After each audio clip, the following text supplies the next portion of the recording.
Hello అండి, నేను మీ Pavani. Welcome to Raj Vihar cooking channel. ఈరోజు నేను మీకు బీరకాయ రోటి పచ్చడిని ఎలా తయారు చేసుకోవాలో చూపిస్తాను. ఇలా చేసుకుంటే వేడివేడి అన్నంలోకి చాలా రుచిగా ఉంటుందండి. బీరకాయ రోటి పచ్చడిని తయారు చేసుకోవడం కోసం ముందుగా స్టవ్ ఆన్ చేసి ఒక ప్యాన్ పెట్టుకొని ఇందులో 2 టేబుల్ స్పూన్లు ఆయిల్ వేసుకుంటున్నాను. ఆయిల్ కొంచెం హీట్ అయిన తర్వాత ఇందులో 1 టేబుల్ స్పూన్ జీలకర్ర వేసుకొని 1 నిమిషం పాటు కలుపుతూ ఫ్రై చేసుకోవాలి. ఇలా జీలకర్ర కొంచెం ఫ్రై అయిన తర్వాత ఇందులో మీరు తినే కారాన్ని బట్టి పచ్చిమిరపకాయలు వేసుకోండి. ఇక్కడైతే నేను ఒక 10 పచ్చిమిర్చిని కట్ చేసుకొని వేసుకుంటున్నాను. ఇలా వేసుకొని వీటిని కూడా ఫ్రై అవ్వనివ్వండి. ఇలా పచ్చిమిర్చి ఫ్రై అయ్యేటప్పుడే ఇందులో ఒక రెబ్బ కరివేపాకును కూడా వేసుకొని ఫ్రై చేసుకుంటే పచ్చడి టేస్ట్ బాగుంటుందండి. ఇలా కొంచెం ఫ్రై అయిన తర్వాత ఇందులో ఒక పెద్ద బీరకాయని పైన చెక్కు తీసుకొని ఇలా చిన్న చిన్న ముక్కలుగా కట్ చేసుకొని వేసుకుంటున్నాను. ఇలా వేసుకొని కలుపుతూ బీరకాయలు బాగా మెత్తబడేంత వరకు ఫ్రై చేసుకోవాలి.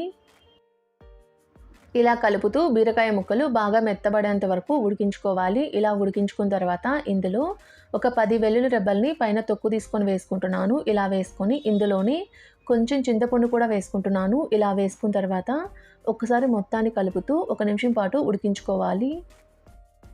ఇలా 1 నిమిషం పాటు ఉడికించుకున్న తర్వాత స్టవ్ ఆఫ్ చేసి ఇందులో కొంచెం కొత్తిమీర వేసుకుంటున్నాను. ఇలా వేసుకొని ఒకసారి కలుపుకోవాలి. ఇలా కలుపుకుంటే ఈ వేడికే కొత్తిమీర కొంచెం మగ్గుతుందండి. ఇప్పుడు ఇది పూర్తిగా చల్లారిన తర్వాత ఒక మిక్సీ జార్ తీసుకొని ఇందులో వేసుకోవాలి. ఇలా వేసుకున్న తర్వాత ఇందులో మీ టేస్ట్ సరిపడినంత సాల్ట్ వేసుకోవాలి. ఇలా వేసుకొని ఇందులో నీళ్లు వేయకుండా మరీ మెత్తగా కాకుండా కొంచెం బరగ్గా గ్రైండ్ చేసుకోవాలి. ఇలా పల్సించుకుంటూ బరగ్గా గ్రైండ్ చేసుకుంటే అచ్చం మనం రోట్లో నూరుకున్న పచ్చడిలాగా ఉంటుందండి. టేస్ట్ అయితే ఇలా రెడీ చేసుకున్న పచ్చడిని ఒక బౌల్లోకి ట్రాన్స్ఫర్ చేసుకోవాలి.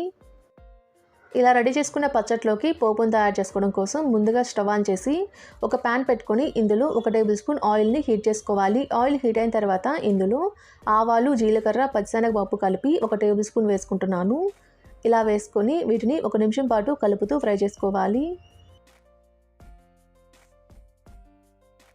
ఇలా కలుపుతూ 1 నిమిషం పాటు ఫ్రై చేసుకున్న తర్వాత ఇందులో ఒక 2 ఎండుమిరపకాయలని కట్ చేసుకొని వేసుకుంటున్నాను. ఇందులోని కొన్ని కరివేపాకు రెబ్బలను కూడా వేసుకొని వీటిని కూడా మరొక నిమిషం పాటు కలుపుతూ ఫ్రై చేసుకోవాలి.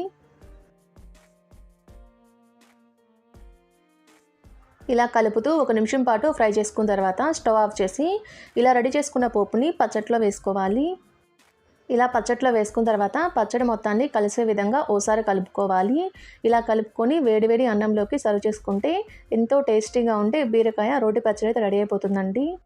మీరు కూడా ట్రై చేసి ఎలా వచ్చిందో నాకు కామెంట్ చేయండి. మా వీడియో మీకు నచ్చినట్టయితే మా ఛానల్ని సబ్స్క్రైబ్ చేసుకోండి. Thanks for watching.